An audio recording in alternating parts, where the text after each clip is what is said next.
J'attendais ce moment avec impatience. Attention, Surtout pas d'illusions. qui dois-je annoncer? L'impératrice, astrologie et tarot. Oui, j'ai entendu parler de ça. Charmée de vous connaître. Chaque semaine, chronique, Tirage de dés astrologie, boussole énergétique. interview et blind test. Bonjour tout le monde.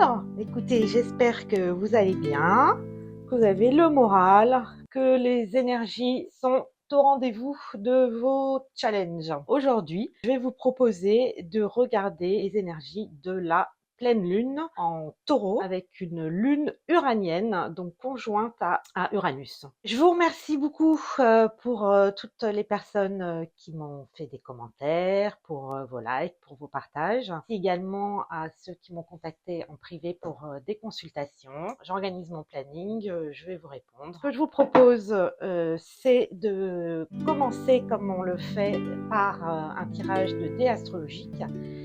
Pour voir effectivement ce que les énergies des dés ont à nous dire sur cette pleine lune qui est décisive pour le passage dans l'année 2025. On va le voir à maints égards. Il y a un faisceau dynamique qui se met en place à partir de cette pleine lune. Donc je pense que c'est important de s'y attarder. On va rentrer clairement dans une phase d'accélération qui risque d'en surprendre beaucoup. On ne va pas du tout être au bout de nos surprises. Ce mouvement d'accélération de vitesse sera totalement en place pour le passage du soleil en Terre, donc le 22 novembre, dans une petite semaine. Changement de vitesse. Cette pleine lune va être décisive dans le changement de cap au niveau de nos énergies. C'est la dernière fois la lunaison aura lieu avec un Pluton Capricorne. Ce retour de Pluton en Capricorne a pu se traduire de manière assez lourde pour certains d'entre vous. Période de sa vie, de notre vie qui s'achève. On peut avoir donc un sentiment de chape de plomb à la rentrée. Changement de décor, good news, tout ça c'est fini. On est sur un sentiment de libération avec cette lune uranienne. On verra le détail de la carte après le tirage. On va vraiment être surpris, pour certains être pris de court dans ce mouvement d'accélération qui marque un changement de vitesse. Allons voir ce que nous disent les dés. Est-ce qu'ils confirment ce passage à changement d'énergie et sur quoi est-ce qu'ils souhaitent mettre l'accent? On commence par la planète. C'est la planète qui va nous donner point de conscience que nous avons à développer, à mettre en valeur pour saisir toutes les opportunités de ce changement. Sans surprise, la planète Mars, c'est l'entrée en Lion depuis le 5 novembre, qui correspondait aux élections américaines. Elle participe de ce changement de vitesse et de cap. Ici, elle marque notre capacité d'agir. C'est le moment d'agir. Quel signe ne pouvait pas mieux faire en Bélier? Donc on sait que Mars est en domicile en Bélier, donc elle est forcément à son avantage pour faciliter les entreprises qu'on souhaiterait à présent mettre en place après une longue période qui a pu paraître à certains de deuil, des périodes de deuil ou des périodes de stagnation. Quel secteur de vie c'est intéressant, dans le secteur 12, plutôt marqué des actions silencieuses dans le sens où elles ne vont pas être immédiatement visibles. Moi, je vous ai parlé de la date du 22 novembre, comme si toute cette gestation où Mars se prépare à dégainer et à atteindre son but, à accoucher finalement une autre forme de conscience où il va pouvoir s'affirmer pleinement. Donc on parle ici, ce sont des thématiques autour de l'identité et de l'affirmation de soi. Ça rejoint totalement la carte du moment. Voilà, écoutez, je vous propose qu'on regarde en détail pleine lune du 15 novembre 2024, décisive pour changer d'énergie de manière assez précipitée et inattendue. Ici, la carte de la pleine lune, donc en taureau, conjonction lune-Uranus, produira le fuseau horaire en France à 22h20. Permet là d'afficher les secteurs de vie qui seront particulièrement impactés par ces transformations assez vive, surprise pour certains. Tout le monde n'utilise pas la domification pour les lunaisons. C'est une information supplémentaire qui peut aider à l'interprétation. D'autant qu'on constate immédiatement, avec une très belle synchronicité par rapport au tirage des dés, c'est qu'effectivement, la planète Mars se trouve bien en maison 12. Donc, il y a un message ici. Comment vont se traduire les différentes accélérations qui marquent un changement de vitesse? Premier point décisif, la dernière lunaison qui va se produire avec un Pluton dans le signe du Capricorne. Pluton est une planète très lente, qu'elle est rentrée en Capricorne en 2008. Elle a fait une incursion en Verseau toute l'année à septembre 2024. Une rupture, certaines innovations, certains éléments de surprise ont pu déjà se mettre en place, mais elle est retournée en Capricorne pour terminer son travail et clore ce chapitre définitivement au mois de septembre. Pour certains d'entre nous, période plutôt lourde, de stagnation, pour d'autres deuil d'une vie passée, rangée dans le passé, derrière nous. Ce passage de Pluton en Verseau, le 19 novembre, en marche directe au 3e degré du Verseau. Personne qui a des planètes, que ce soit des luminaires, Soleil, Lune ou des planètes de personnalité dans le secteur, vont vraiment ressentir de profondes transformations dans cette période. Pour revenir à la pleine lune du 15 novembre, la lune donc qui est opposé Soleil Scorpion, Lune Taureau, ça c'est classique d'une pleine lune, donc il y a un moment de grande objectivité puisque les deux luminaires sont opposés l'un à l'autre. La Lune est conjointe à Uranus, donc elle nous fait un petit clin d'œil sur ce passage définitif de Pluton sous la maîtrise donc du signe qui gouverne le Verseau, c'est-à-dire Uranus. C'est un marqueur important puisqu'on voit là se dessiner l'axe de la croix fixe dans les signes fixes, donc sont le Taureau, le Scorpion, le Lion et le Verseau.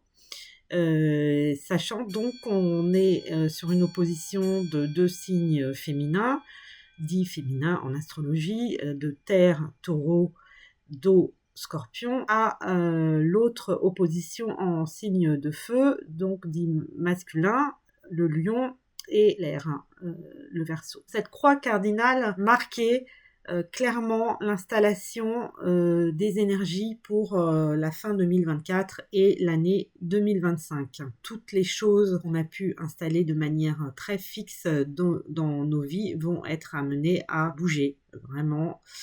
Et la pulsion dynamique d'Uranus va venir précipiter ce mouvement à partir donc du 15 novembre. Ce changement d'énergie, quand le Soleil à son tour va quitter le signe du Scorpion pour rentrer en Sagittaire, donc où il va vraiment donner le maximum de sa puissance solaire, hein. Il est dans un signe de feu. Et le Sagittaire est réputé pour son dynamisme. Donc ça se produit le 22 novembre, sachant que, on vient de le dire, Pluton, lui, franchira le portail du Verseau le 19 novembre. Donc vous voyez, dans quelques jours, une petite semaine pour le Soleil, quelques jours à peine pour Pluton. Planète qui a déjà préparé ce changement de vitesse pour nous positionner sur des dynamiques beaucoup plus volontaires, beaucoup plus rapides. Mars en Lion, donc qui est rentré dans le signe, comme vous le savez, nous l'avions vu dans la précédente vidéo que je vous mets en lien dans la description.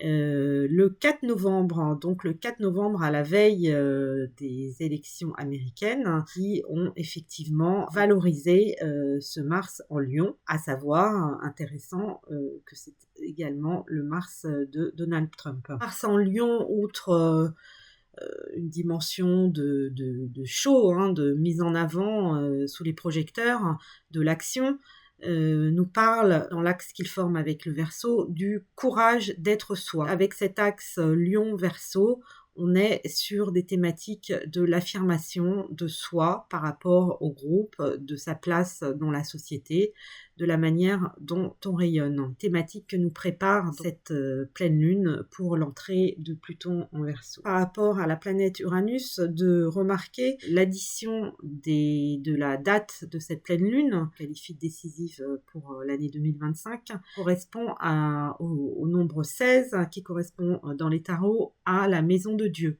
Donc on retrouve là encore cette énergie de rupture peut nous prendre par surprise, précipiter un certain nombre d'actions en gestation puisque on a vu que Mars est en maison 12 ici dans cette carte, pris à dépourvu ou à l'inverse attendre des changements significatifs dans nos vies qui vont finalement arriver beaucoup plus vite qu'on ne l'imaginait. Si on essayait un petit peu de qualifier la nature de ces changements, conjonction Lune-Uranus peut nous parler de déménagement, de changement de domicile, alors ou de travail puisqu'on est dans la maison 10, un changement de carrière. Pour toutes les personnes qui m'écoutent et qui ont un projet immobilier en tête, soyez à l'affût. Il y a vraiment des opportunités qui vont se présenter à vous avec une lune qui est exaltée en taureau conjointe à la planète Uranus qui, elle, n'est pas du tout à l'aise dans le taureau puisqu'elle est en chute, du mouvement qui est en train de se préparer. Les agriculteurs qui demandent depuis un certain temps des changements significatifs dans la réglementation de l'agriculture française. Et pas que, je pense que ça concerne aussi l'Europe. Une carte qui met l'accent sur cette dynamique uranienne, changement de vitesse, tant au niveau individuel que collectif. La maîtrise de cette pleine lune en taureau, donc de Vénus. Alors, Vénus, elle, vient contrebalancer des pulsions qui nous amèneraient, qui nous conduiraient à prendre des décisions dans le feu de l'action et peut-être des décisions qui suivraient notre intuition, puisque Uranus nous parle aussi de ces informations intuitives qu'on va recevoir pendant cette pleine lune. Donc Vénus nous invite, elle, avec le signe du Capricorne dans lequel elle se trouve, à plus de modération, une certaine retenue, une conscience de nos responsabilités dans les actions que nous allons mettre en place donc en cette fin d'année 2024 effective l'année prochaine. Cette notion aussi capricornienne de durabilité, c'est-à-dire que bien que le mouvement va s'accélérer, cette maîtrise par Vénus laisse penser que ces actions seront durables et installeront le paysage pour les prochaines années. Toujours dans cette vibration uranienne de la pleine lune, notez que Vénus va rejoindre également le signe du Verseau, va rejoindre Pluton le 7 décembre. Donc, vous voyez, dans moins d'un mois, après avoir bien réfléchi sur ses responsabilités et ses engagements, on va passer dans, là encore, une phase d'accélération où nos rapports à Vénus vont être mis en question, vont être certainement bouleversés. Donc toujours par cette énergie uranienne. On peut parler des finances, on peut parler des relations sentimentales, on peut parler des relations professionnelles. Pour ceux qui ont des planètes en début du Verseau, ça va être une période significative. Vénus va procéder par paliers. D'abord, elle formera un sextile à Saturne le 22 novembre, conforter les choix qu'elle aura ancrés. Puis un trigone avec Uranus le 2 décembre, quelques jours après, annonçant son passage en Verseau. Donc là encore, une date à noter pour des événements qui peuvent être très rapides. Au même moment, elle sera en sextile, donc en bonne relation également avec Neptune, la Terre, le Capricorne, et l'eau, le poisson, sont d'excellents ferments pour amener des nouvelles créations dans nos vies. Le trigone entre Vénus et Uranus va totalement nous éclairer sur ces nouvelles créations. On peut finir ce petit tour du zodiaque sur le maître du Capricorne, donc Saturne, on l'a dit, parti en marche directe, hein, il était en rétrogradation dans le Poisson depuis plusieurs mois. Lui aussi redémarre, bien que ce soit un astre réputé pour sa lenteur, redémarre en marche directe ce jour de la pleine lune. Donc ce n'est certainement pas un hasard, les signaux sont tous convergents pour annoncer un changement de cap énergétique qui se traduiront dans nos vies par des événements décisifs. Redémarrage de Saturne pour aller en Bélier, hein, voilà sa destinée et sa vocation.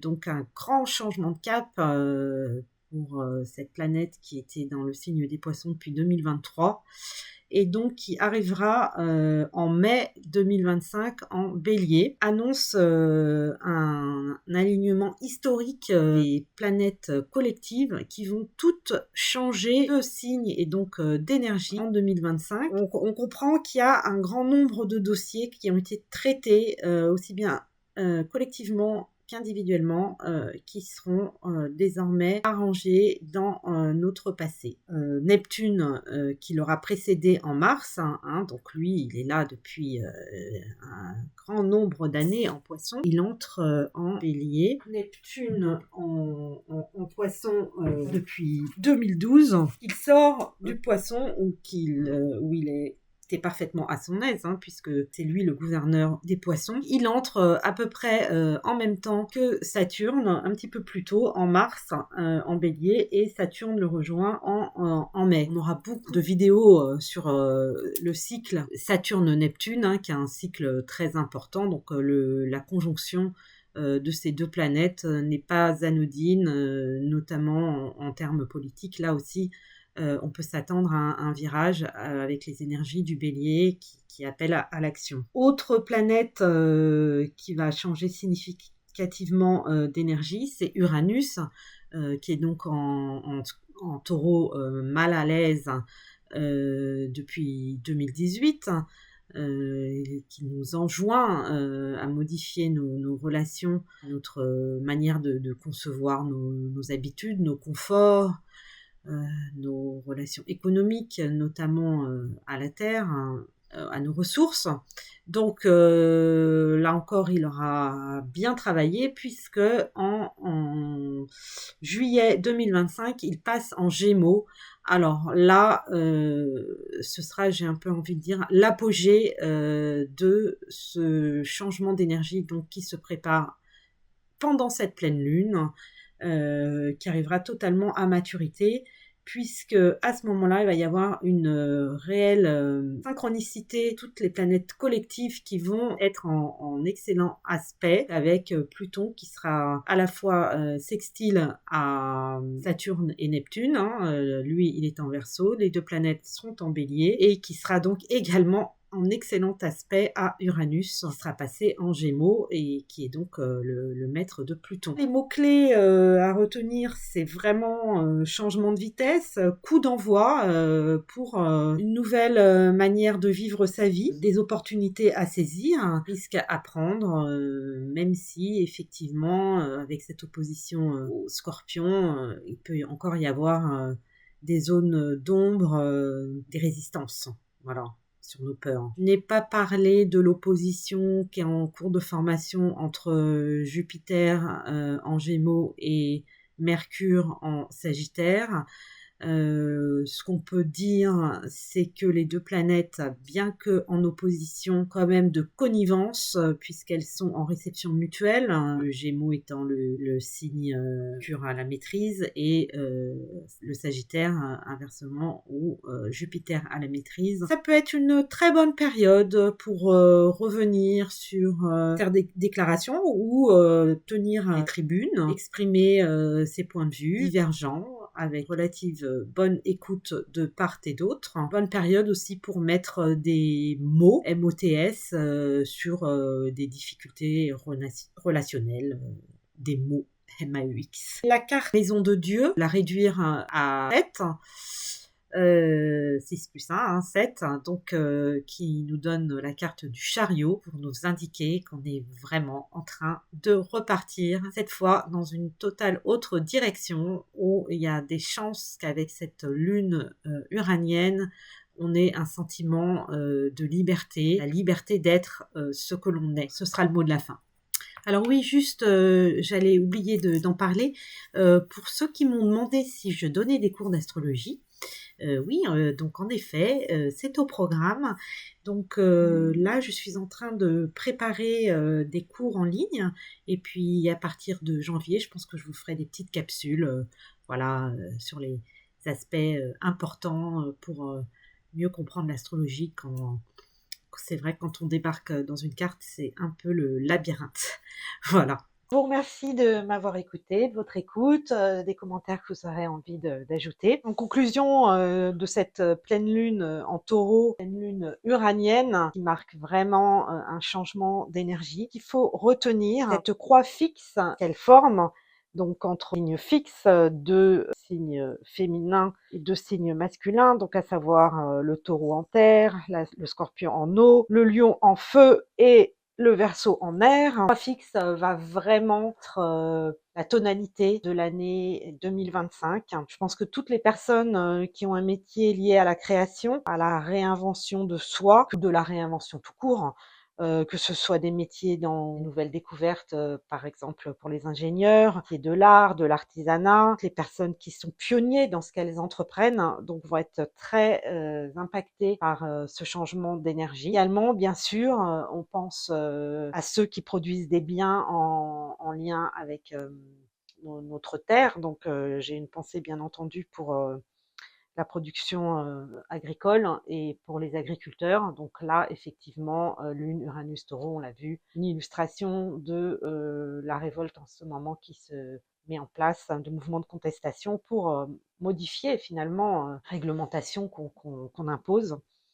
Donc la production de biens, mais aussi la production avec le scorpion des biens financiers. Donc là aussi, je pense qu'il va y avoir vraiment un changement de cap et qu'on va rentrer dans une nouvelle dynamique du marché financier. Voilà, bah écoutez, si ma vidéo vous a plu, n'hésitez pas à me le faire savoir. Et puis, je vous souhaite de passer de la meilleure façon possible cette pleine lune, d'en saisir les opportunités, de ne pas trop vous laisser dépasser par ce changement de vitesse. Et puis, je vous dis à bientôt. Et on se retrouve pour un prochain tirage. N'hésitez pas, si vous avez aimé, à liker ou à vous abonner à la chaîne. Voilà, à bientôt, bonnes énergies de pleine lune.